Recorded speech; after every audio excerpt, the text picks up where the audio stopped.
एक बार किसी भी हमने कहा था स्लैब रखते हैं किसी रे के रास्ते में, यदि यह डाइवर्जेंट रेस है, या समझना अच्छे से, यदि ऐसे है और ऐसे रे जा रहा है तो रिफ्लेक्शन के बाद थोड़ा मुड़ता है और फिर ये ऐसे अवे जाता है और ये लगता है कि यहां से आ रहा है। याद है ये शिफ्टिंग कितना होगा? ये shifting T1 minus 1 by mu. Same खेल होने वाला है, जब यहां से ले जाएगा, यहां ऐसे गया फिर ये ऐसे गया तो ये लगेगा कि यहां से आ रहा है। कितना शिफ्टिंग हुआ? ये किधर शिफ्टिंग होगा? Toward the slab. ये I1 है जो इसके लिए ऑब्जेक्ट का काम करेगा। अब जरा बताओ शिफ्टिंग कितना हुआ? T का value 6, 1 minus 1 by mu. Solve करोगे ये 2 सेंटीमीटर आ जाएगा। तो ऑटोमेटिक है, यह दूरी यहां से यहां तक 62 दिया है, 2 सेंटीमीटर ये टुवर्ड द स्लैब शिफ्ट हो गया। तो क्या इस मिरर के लिए जो ऑब्जेक्ट है उसकी दूरी 60 हो गया कि नहीं? आवाज जा रहा है कि नहीं? तो F का वैल्यू कितना लिखोगे? Minus 1 by 40 equal to 1 by v u हो जाएगा minus 60। 1 by v equal to minus 1 by 40 plus 1 by 60। अब बताओ यहाँ पर v बराबर तुम लोग सॉल्व करके देख लो, माइनस 120 सेंटीमीटर आना चाहिए। देख लो एलसीएम 120 आएगा, माइनस 3 प्लस 1 2 होगा, आ जाएगा ये माइनस 120। मतलब यहां से 120 सेंटीमीटर पर जाकर इमेज बनाता है, लेकिन उसके पहले ही स्लैब आ जाएगा। क्यों भाई? और जानो इस पर कैसा बीम गिर रहा है? Convergent beam. तुम लोग से बोले थे कि किसी भी स्लैब पर कन्वर्जेंट बीम गिरे, कन्वर्जेंट माने ऐसे बीम गिरे, तो ये रे से क्या हुआ? रेयर से डेंसर आ रहा है नॉर्मल की तरफ, फिर ये नॉर्मल से अवे जाएगा। इसको यहां गिरना था, ये यहां दूर चल जाता है। तो कन्वर्जेंट बीम जब गिरता है तो वो स्लैब से अवे चल जाता है। स्लैब से अवे गया मतलब ये यहां पर 120 पर गिरता है, लेकिन स्लैब आ जाने के कारण 120 नहीं बल्कि T1 minus 1 by mu away चला जाएगा। और T1 minus 1 by mu 2 centimetre है, तो ये 2 सेंटीमीटर अवे मतलब इधर चल जाएगा। तो बताओ डिस्टेंस कितना हो जाएगा मिरर से? 120 था और 2 सेंटीमीटर अवे गया स्लैब के कारण, तो क्या डिस्टेंस 122 सेंटीमीटर हो जाएगा कि नहीं? एक्चुअल ऑब्जेक्ट की दूरी, फाइनल इमेज की दूरी जो आएगा वो 122 सेंटीमीटर। क्यों भाई? क्योंकि यहां से 120 पर जाके मिलने वाला था, लेकिन 2 सेंटीमीटर वो और आगे जाएगा। क्यों? क्योंकि इस पर कन्वर्जेंट बीम गिरता है। कन्वर्जेंट बीम गिरता है तो T1 माइनस 1 बाई म्यू दूरी वह अवे शिफ्ट होता है। तो 120 है, 2 सेंटीमीटर अवे करोगे तो 122। ये सिखाए थे दोनों कंसेप्ट, इसी का यूज हुआ है। जाते समय डाइवर्जेंट रेस गिरा है, इसलिए 2 सेंटीमीटर टुवर्ड द स्लैब आया, और जब वापस आएगा तो कन्वर्जेंट बीम है जो 120 पर मिल रहा था, कन्वर्जेंट है तो रे आगे जाकर मिलेगा कितना? 2 सेंटीमीटर आगे। तो 120 प्लस 2 कर दो, 122 सेंटीमीटर आ जाएगा। चलो इसको और इसको खत्म करना, ये तो दिए थे बस। चलो इसको कैसे करेंगे सुनो अच्छे से। देखो इसे एकदम ये दिया गया क्वेश्चन जानबूझ के, ताकि कंसेप्ट क्लियर हो के कैसे कैसे इमेज बनता है और सोचते कैसे हैं हम। देखोगे यहाँ पर ऑब्जेक्ट रखा है, ये मिरर है और ये क्या है? पानी। अब पानी में रखे स्लैब भी हो सकता है, कुछ जोड़ी के ऐसा बना है, स्लैब दे सकते हैं कि स्लैब रख दिया भी ऐसे। अब इसको क्वेश्चन कैसे लगेगा? तो पहले कौन भेंट हुआ? Plane surface. देखो एक्चुअल पहले ही दिमाग में बैठा दो क्या क्या होने वाला है। पहले तो यहां से रिफ्रैक्शन होगा प्लेन सरफेस से, फिर मिरर से होगा 2, और फिर जब निकलेगा तो फिर प्लेन सरफेस से, और जब इससे बाहर आ जाएगा तो इसके बाद ना रिफ्लेक्शन होगा ना। तो कुल घटना कितनी बार हुआ जल्दी से बताओ? 3 बार। एक बार प्लेन सरफेस, दूसरी बार रिफ्लेक्शन, और तीसरी बार फिर प्लेन सरफेस। चलिए अब समझिएगा पहला क्या हुआ? रे यहां गिरा, ये रेयर से डेंसर गया, नॉर्मल की तरफ झुका। क्या ये यहां से आता हुआ दिखाई देगा कि नहीं? ये दूरी कितना हो जाएगा बेटा जल्दी से बताओ? N2 by we. N2 कितना हो गया? 4 by 3v। N1 1 u minus 30। क्या v का वैल्यू माइनस 40 सेंटीमीटर आया कि नहीं? इसका मतलब इसके लिए ऑब्जेक्ट की दूरी कितनी हो गई? ये 40 और यहां से ये 40। क्या जब मिरर पर गिरा तो इसके लिए ऑब्जेक्ट की दूरी 80 हुई कि नहीं भाई? हाँ या ना? मिरर पर गिरा तो इसके लिए ऑब्जेक्ट की दूरी 80। अब बताइए 1/f minus 1/60 equal to 1/v minus 1/80। इसको सॉल्व करो। 1/v equal to minus 1/60 plus 1/80, नीचे का एलसीएम 240 माइनस 4 प्लस 3। मेरे हिसाब से आपके हिसाब से v बराबर माइनस 240 सेंटीमीटर आना चाहिए।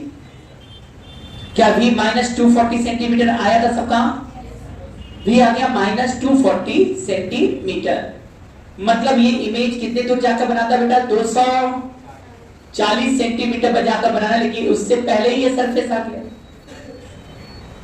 इसका फिर यहां रिफ्लेक्शन होगा, और रिफ्लेक्शन होगा तो ये कहीं ना कहीं रेयर से डेंस से आगे जाएगा, ये कहीं पहले ही मिल जाएगा। इसका मतलब जरा यहां से 240 है, ये 40 है, तो यहां से ऑब्जेक्ट की दूरी 200 हुआ कि नहीं? अब ये इधर से इधर जा रहा है, n2 का वैल्यू कितना हो गया? 1/v, n1 तुम्हारा 4/3, u आ गया प्लस 200, 4 से काटो 50, v का वैल्यू 150 सेंटीमीटर। फाइनल इमेज जो होगा वो इस सरफेस से 150 सेंटीमीटर ऊपर होगा। फाइनल इमेज जो बनेगा वो इस सरफेस से एकदम सीधा सीधा था। यहां से ये कितनी दूरी पर था? 30। यहां से रिफ्लेक्शन हुआ तो इमेज कितना बना? 30 का 40 सेंटीमीटर। अभी पता था कि रियल ऑब्जेक्ट का वर्चुअल इमेज बनेगा तो इधर ही बनेगा। अब ये रे क्या हुआ? यहां से जो रे चला था वो लगा कि यहां से कहीं से आ रहा है। अब फिर यहां जब पहुंचा तो इसके लिए ऑब्जेक्ट की दूरी कितना हो गया? इसके लिए ऑब्जेक्ट की दूरी हो गया 80। u बराबर 80 रखा, v का वैल्यू माइनस 240। ये 240 पर जाकर बनाता, लेकिन उसके पहले ही ये सरफेस आ गया। इसका मतलब साफ हो गया कि n2/v इक्वल टू n1/u फिर लगेगा। n2/v इक्वल टू n1/u लगाया तो आंसर आया माइनस प्लस 150 सेंटीमीटर। आया था सबका? इसको देखो जरा, ये क्या एक रेस सीधा निकाल सकते हो तुम लोग? अब ये यहां पर आएगा, क्या ये रेयर से डेंसर आ रहा है? नॉर्मल की तरफ झुक के यहां पहुंचेगा। क्या ये लगेगा कि नहीं कि यहां से आ रहा है कहीं? कितना होगा? यहां से फिर गया पानी है ये n2/v, n2 4/3v, n2/v equal to n1 1/u। u का मतलब माइनस 15, 3 से काटिए 5, v बराबर क्या? माइनस 20 सेंटीमीटर आया कि नहीं? इसका मतलब साफ हो गया ये 20 सेंटीमीटर है। अब जो रे यहां जाकर गिरा है वो लग रहा है कि कहां से आ रहा है? ये यहां से आ रहा है, जो 20 सेंटीमीटर यहां से 20 यहां, मतलब टोटल इसके लिए ऑब्जेक्ट क्या 40 सेंटीमीटर हुआ कि नहीं? ठीक है, हुआ कि नहीं 40 सेंटीमीटर? तो इसके लिए ऑब्जेक्ट की दूरी कितनी हो गई? यहां से लेकर 40 सेंटीमीटर हो गई। यहां यह कितना है? 1/40, यह हो गया 1/40 इक्वल टू 1/v। u कितना हो गया? माइनस 40, तो माइनस 1/40 सॉल्व किया, 1/v equal to 1/40 plus 1/40, v बराबर प्लस 20 आया है। प्लस 20 का मतलब है यहां से यहां पहुंच गया, और लगेगा कि यहां से कहीं 20 सेंटीमीटर से आ रहा है। ऑटोमेटिक है, इसके लिए जो ऑब्जेक्ट का काम करेगा वो ये 20 40। अब इसके लिए इस सरफेस के लिए जो ऑब्जेक्ट है वो 40 सेंटीमीटर पर है। रे इधर से इधर जाना है, n2 1/v, n1 4/3 और u हो गया माइनस 40। 4 से काटो इसको, v equal to minus 30 centimetre. तो इस सरफेस से कितना नीचे दिखाई देगा? ये 30 सेंटीमीटर नीचे हो गया। हाँ अब बोलो, खड़ा हो। नहीं लगता कैसे, जबकि उसी चीज को हम बता चुके उसके पहले, जो सो के उठते हो जाते हैं 15 15 15। हम इसलिए इग्नोर मार रहे हैं, बोलते रहो।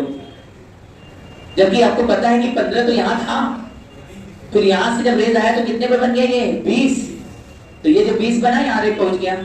अब इसके लिए ऑब्जेक्ट कितने दूरी पर हो गया 20 प्लस 20 40।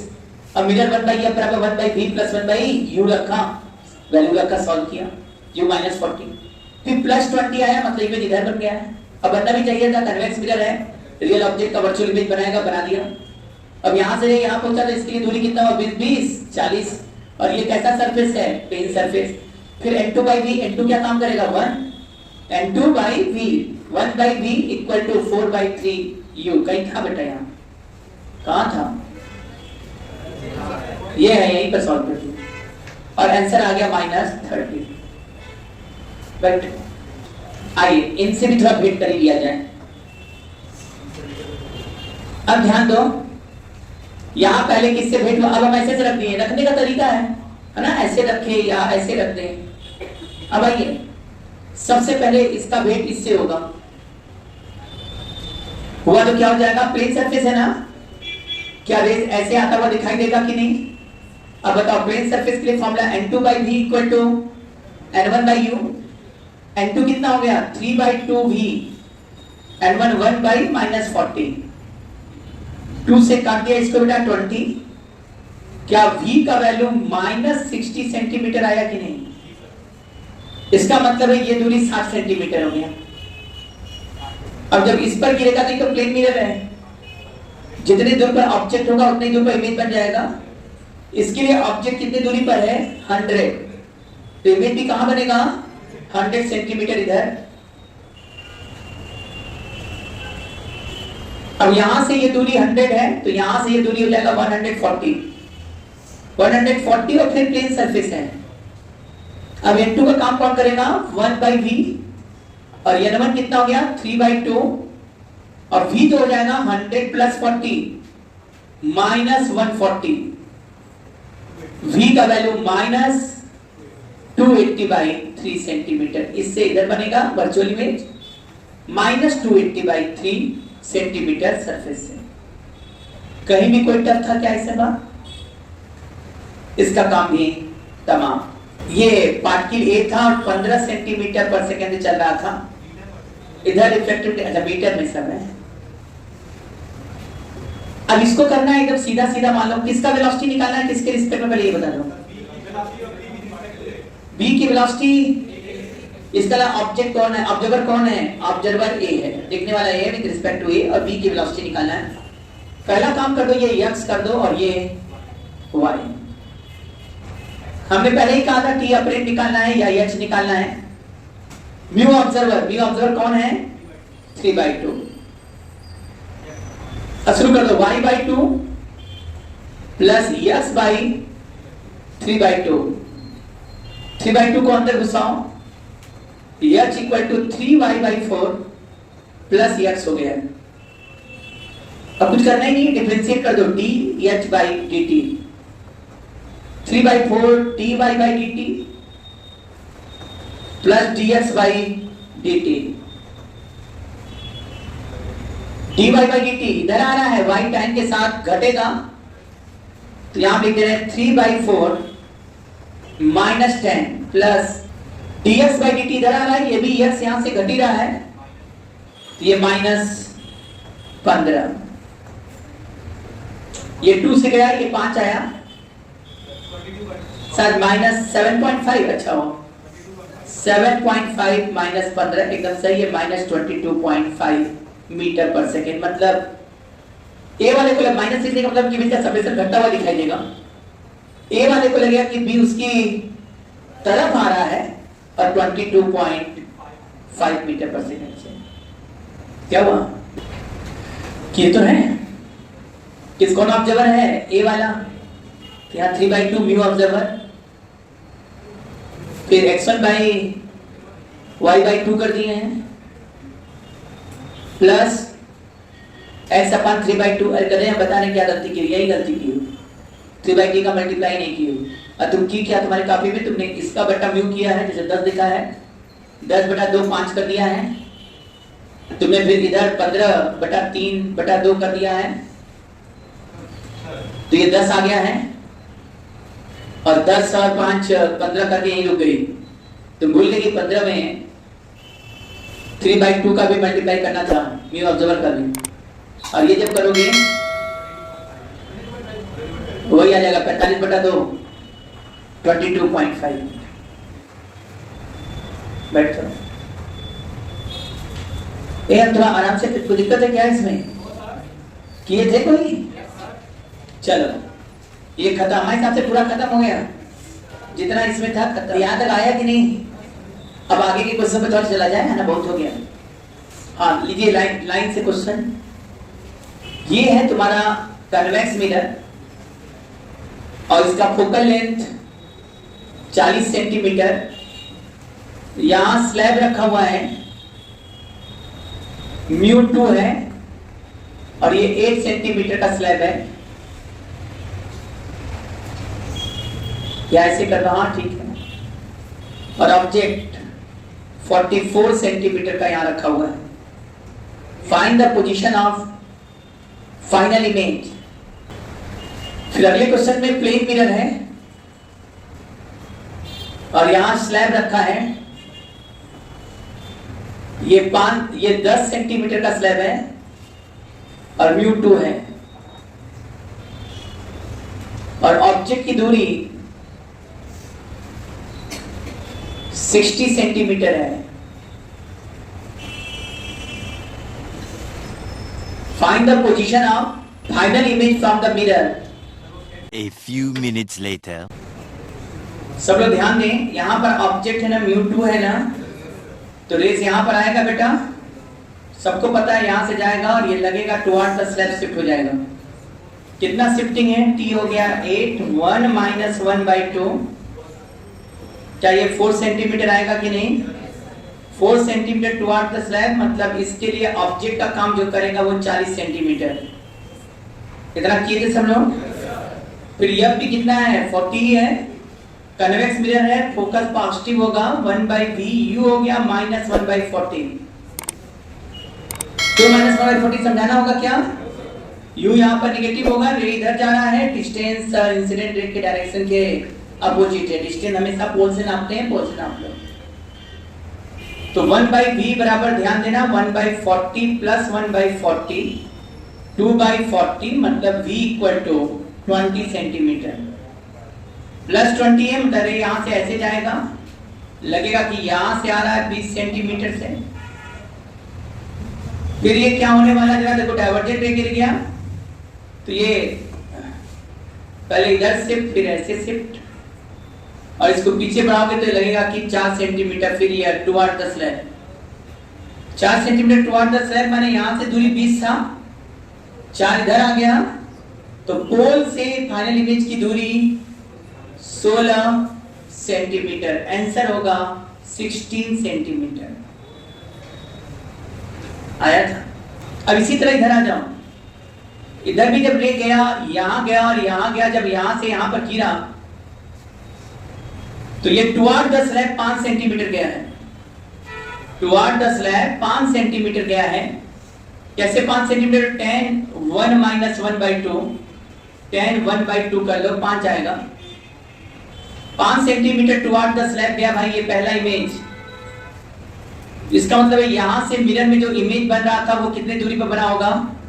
60 में से 5 घटा दो, 55 सेंटीमीटर पर बनता हुआ दिखाई दिया होगा।